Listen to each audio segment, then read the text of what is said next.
Monsieur le Président, Monsieur le Ministre, Madame le rapporteur, mes chers collègues, j'ai l'honneur de présenter devant vous une proposition de loi visant à garantir la confidentialité des consultations juridiques des juristes d'entreprise.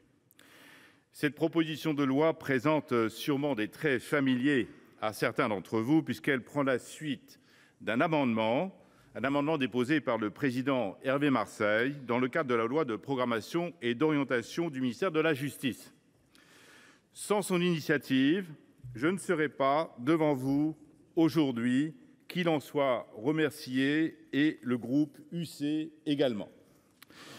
Une commission mixte paritaire avait consacré l'inscription de ce dispositif dans la loi, mais le Conseil constitutionnel, dans sa décision du 16 novembre dernier, l'avait censuré en tant que cavalier législatif, donc pas sur le fond, mais du point de vue technique.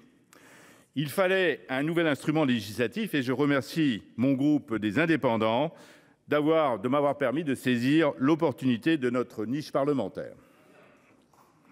Le texte qui vous est présenté aujourd'hui est le résultat d'un travail commun très important réalisé par la commission des lois, dont je salue le président, Jean-François-Noël Buffet, ainsi que tous les membres avec lesquels j'ai pu débattre sur ce sujet avec sérieux et responsabilité. Je tiens à remercier Olivier Rietmann, notre collègue président de la délégation sénatoriale aux entreprises, et Agnès Canaillet pour leur éclairage, et puis évidemment Dominique Vérien, notre rapporteur, que je remercie pour son investissement et son écoute bienveillante. Les auditions qu'elle a menées lui ont permis de proposer des amendements adoptés par la commission et ont beaucoup enrichi finalement le texte tel qu'il était. Loin d'être un sujet anecdotique ou purement technique, la question de la confidentialité des avis des juristes d'entreprise concerne plus de 5000 sociétés en France et plus de 20 000 juristes d'entreprise. C'est la deuxième profession juridique dans notre pays, après les avocats. C'est un sujet essentiel, discuté depuis plus de 30 ans, en raison des enjeux économiques et politiques qu'il présente.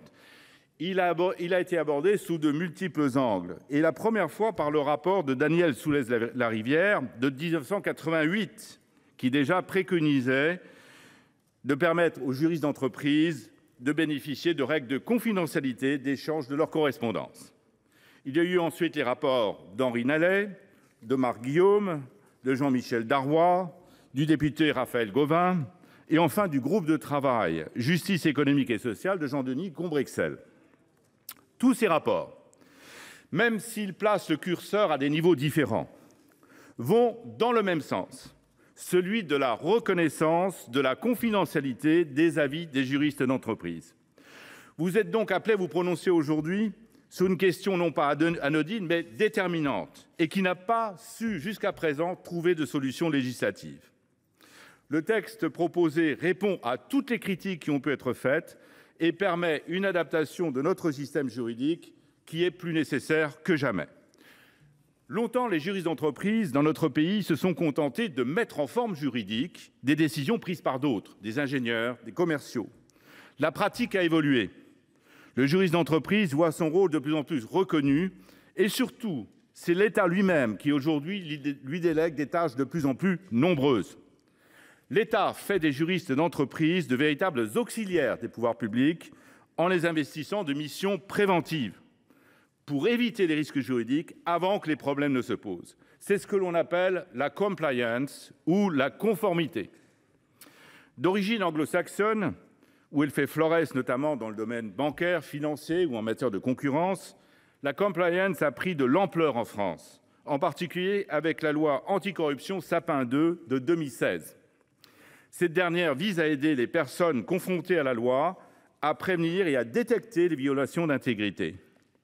Le contrôle de la conformité s'est ensuite étendu à d'autres domaines de la vie des entreprises, pour lesquels la méthode traditionnelle d'application uniforme des règles, de la même façon à toutes les entreprises, quelle que soit leur taille, quel que soit leur secteur économique, et de sanctions seulement a posteriori, apparaissait peu adaptée.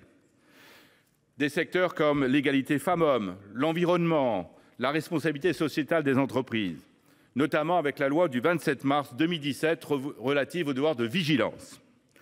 Le contrôle va désormais des programmes de conformité de l'autorité de la concurrence jusqu'aux auto-évaluations imposées par la Commission européenne en matière de droit antitrust.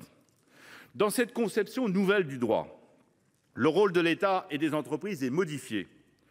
Ce sont les juristes d'entreprise qui élaborent et qui appliquent la norme qui prend la forme de codes de conduite, de dispositifs d'alerte, de cartographie des risques. L'État n'intervient que dans un second temps en cas de non-respect de l'obligation de conformité. Le phénomène est aujourd'hui si répandu que dans de nombreuses grandes sociétés françaises, le directeur juridique porte désormais le titre de directeur juridique et de la conformité. Cette évolution majeure de notre droit implique d'adapter nos règles. Si nous voulons inciter les juristes d'entreprise à dénoncer à la direction générale ou à la direction commerciale les comportements déviants et à jouer le rôle préventif qu'on leur demande de jouer, nous devons éviter tout risque d'auto-incrimination.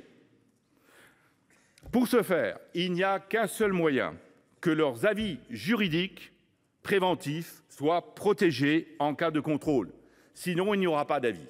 Et sinon, tous ces textes auront été votés pour rien. C'est l'objet de cette proposition de loi.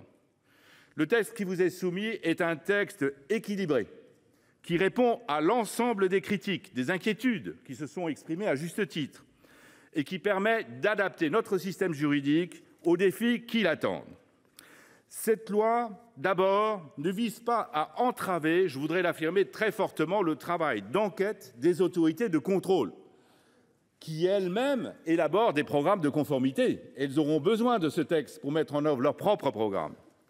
Rappelons d'abord que l'avis du juriste d'entreprise n'est pas un élément indispensable sans lequel aucune enquête ne pourrait être menée à son terme. Il est même très rare de trouver, dans le cadre d'une enquête, un avis de juriste d'entreprise. Ensuite, la confidentialité de l'écrit du juriste d'entreprise ne sera pas applicable lorsque ce dernier participe, encourage ou facilite une incrimination. De plus, en cas de soupçon par les autorités de contrôle, une procédure spécifique de mainlevée de la confidentialité a été prévue dans le respect des droits de la défense. Et enfin, les domaines du droit pénal et du droit fiscal sont exclus du champ d'application de cette proposition de loi. Cette loi ne vise pas non plus à créer une nouvelle profession réglementée qui serait concurrente de celle de la profession d'avocat.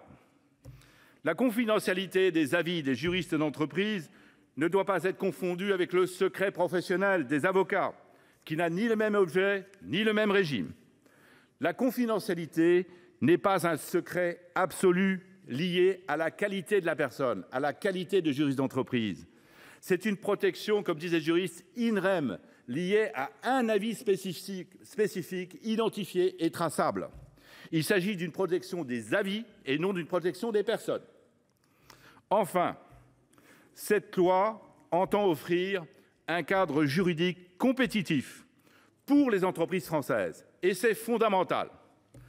Présente en Belgique, mais aussi au Royaume-Uni, aux États-Unis et dans 17 des 33 pays membres de l'OCDE, sous des formes différentes. La confidentialité des consultations juridiques des juristes d'entreprise est aujourd'hui une arme essentielle en matière d'attractivité économique. Si la France veut disposer de juristes d'entreprise de pleine intervention, nous devons, nous aussi, leur reconnaître cette prérogative.